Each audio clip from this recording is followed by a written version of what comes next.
Hi, welcome back to our Read the Bible Along with Me series. We are now in the book of Samuel, 1 Samuel chapter 4. We stopped yesterday at verse 10, so we continue the reading from verse 11. Come along with me on this wonderful journey, and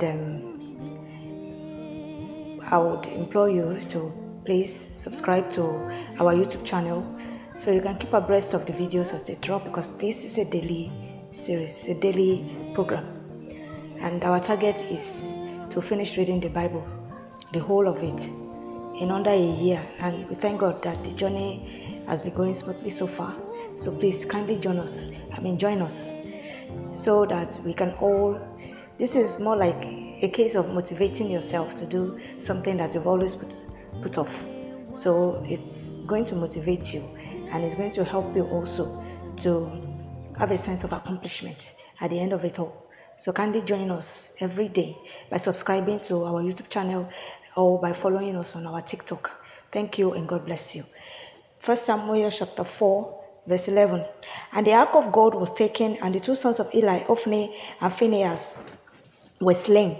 And there ran a man of Benjamin out of the army, and came to Shiloh the same day with his clothes rent, and with earth upon his head. And when he came, lo, Eli sat upon a seat by the wayside watching, for his heart trembled for the ark of God. And when the man came into the city and told it, all the city cried out. And when Eli heard the noise of the crying, he said, What meaneth the noise of this tumult? And the man came in hastily and told Eli. Now Eli was 98 years old, and his eyes were dim, that he could not see. And the man said unto Eli, I am he that came out of the army, and I fled today out of the army. And he said, What is there done, my son? And the messenger answered and said, Israel is fled before the Philistines, and there had been also a great slaughter among the people, and thy two sons also, Hophni and Phinehas, are dead, and the ark of God is taken. And it came to pass, when he made mention of the ark of God, that he fell from off the seat backward by the side of the gate, and his neck brake, and he died. For he was an old man and heavy, and he had judged Israel 40 years. And his daughter-in-law Phinehas' wife was with child, near to be delivered. And when she heard the tidings that the ark of God was taken, and that her father-in-law and her husband were dead, she bowed herself and travailed, for her pains came upon her. And about the time of her death, the woman that stood by her said unto her, Fear not, for thou hast borne a son. But she answered not, neither did she regard it. And she named the child Ichabod, saying, The glory is departed from Israel, because the ark of God was taken, and because of her father-in-law and her husband. And she said, The glory is departed from Israel, for the ark of God is taken. Chapter 5. And the Philistines took the ark of God and brought it from Ebenezer unto Ashdod. And when the Philistines took the ark of God, they brought it into the house of Dagon, and set it by Dagon. And when they of Ashdod arose early on the morrow, behold, Dagon was fallen upon his face to the earth before the ark of the Lord. And they took Dagon and set him in his place again. And when they arose early on the morning, behold, Dagon was fallen upon his face to the ground before the ark of the Lord. And the head of Dagon and both the palms of his hands were cut off upon the threshold. Only the stump of Dagon was left to him. Therefore neither the priests of Dagon, nor any that come into Dagon's house, tread on the threshold of Dagon in Ashdod unto this day. But the hand of the Lord was heavy upon them of Ashdod, and he destroyed them, and smote them with hemorrhoids, even Ashdod and the coasts thereof. And when the men of Ashdod saw that it was so, they said, The ark of the God of Israel shall not abide with us, for his hand is sore upon us, and upon Dagon our God. They sent therefore and gathered all the lords of the Philistines unto them, and said, What shall we do with the ark of the God of Israel? And they answered, Let the ark of the God of Israel be carried about unto Gath. And they carried the ark of the God of Israel about thither. And it was so, that after they had carried it about, the hand of the Lord was against the city with a very great destruction. And he smote the men of the city, both small and great. And they had hemorrhoids in their secret parts. Therefore, they sent the ark of God to Ekron. And it came to pass, as the ark of God came to Ekron, that the Ekronites cried out, saying, They have brought about the ark of the God of Israel to us, to slay us and our people. So they sent and gathered together all the lords of the Philistines, and said, Send away the ark of the God of Israel, and let it go again to his own place, that he slay us not and our people, for there was a deadly destruction throughout all the city. The hand of God was very heavy there, and the men that died not were smitten with the hemorrhoids, and the cry of the city went up to heaven. Chapter 6. And the ark of the God And the ark of the Lord was in the country of the Philistines 7 months. And the Philistines called for the priests and the diviners, saying, What shall we do to the ark of the Lord? Tell us wherewith we shall send it to his place. And they said, If ye send away the ark of the God of Israel, send it not empty, but in any wise return him a trespass offering, that he shall be healed, and it shall be known to you why his hand is not removed from you. Then said they, What shall be the trespass offering which we shall return to him? They answered, 5 golden emeralds and 5 golden mice, according to the number of the lords of the Philistines. For one plague was on you all, and on all your lords.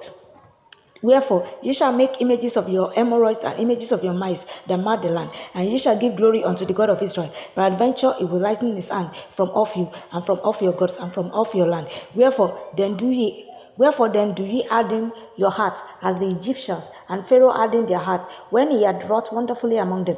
Did they not let the people go, and they departed? Now therefore make a new cart, and take 2 milk kine, on which there hath come no yoke, and tie the kine to the cart, and bring their calves home from them.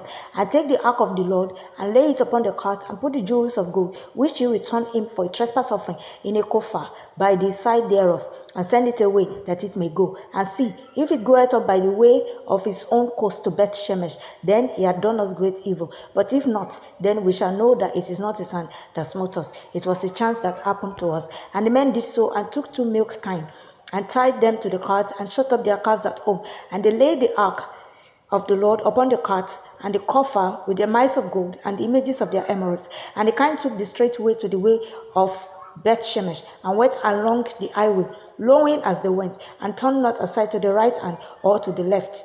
And the lords of the Philistines went after them unto the border of Beth Shemesh. And they of Beth Shemesh were reaping their wheat harvest in the valley. And they lifted up their eyes and saw the ark, and rejoiced to see it. And the cart came into the field of Joshua, a Beth Shemite, and stood there, where there was a great stone. And they clave the wood of the cart, and offered the kine a burnt offering unto the Lord.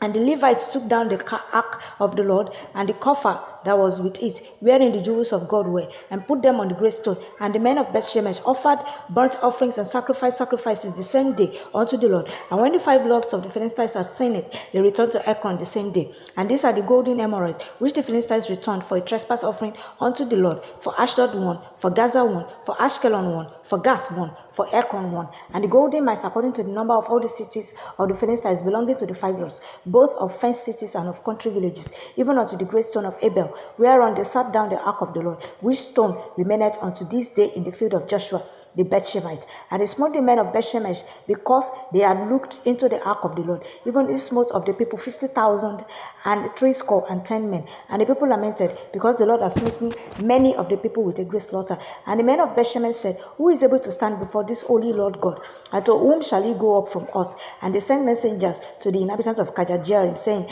The Philistines have brought again the ark of the Lord. Come ye down and fetch it up to you. Chapter 7. And the men of Kirjath-jearim came and fetched up the ark of the Lord, and brought it into the house of Abinadab in the hill, and sanctified Eleazar his son to keep the ark of the Lord. And it came to pass, while the ark abode in Kirjath-jearim, that the time was long, for it was 20 years. And all the house of Israel lamented after the Lord. And Samuel spake unto all the house of Israel, saying, If you do return unto the Lord with all your hearts, then put away the strange gods and Ashtaroth from among you, and prepare your hearts unto the Lord, and serve him only, and he will deliver you out of the hand of the Philistines. Then the children of Israel did put away Baalim and Ashtaroth, and serve the Lord only. And Samuel said, Gather all Israel to Mizpeh, and I will pray for you unto the Lord. And they gathered together to Mizpeh, and drew water, and poured it out before the Lord, and fasted on that day, and said there, We have sinned against the Lord. And Samuel judged the children of Israel in Mizpeh. And when the Philistines heard that the children of Israel were gathered together to Mizpeh, the lords of the Philistines went up against Israel. And when the children of Israel heard it, they were afraid of the Philistines. And the children of Israel said to Samuel, Cease not to cry unto the Lord our God for us, that he will save us out of the hand of the Philistines. And Samuel took a sucking lamb, and offered it for a burnt offering wholly unto the Lord. And Samuel cried unto the Lord for Israel, and the Lord heard him. And as Samuel was offering up the burnt offering, the Philistines drew near to battle against Israel. But the Lord thundered with a great thunder on that day upon the Philistines, and discomfited them, and they were smitten before Israel. And the men of Israel went out of Mizpeh, and pursued the Philistines, and smote them, until they came unto Bethkar. Then Samuel took a stone, and set it between Mizpeh and Shen, and called the name of it Ebenezer, saying, Hitherto hath the Lord helped us. So the Philistines were subdued, and they came no more into the coast of Israel. And the hand of the Lord was against the Philistines all the days of Samuel. And the cities which the Philistines had taken from Israel were restored to Israel, from Ekron even unto Gath. And the coast thereof did Israel deliver out of the hands of the Philistines. And there was peace between Israel and the Amorites. And Samuel judged Israel all the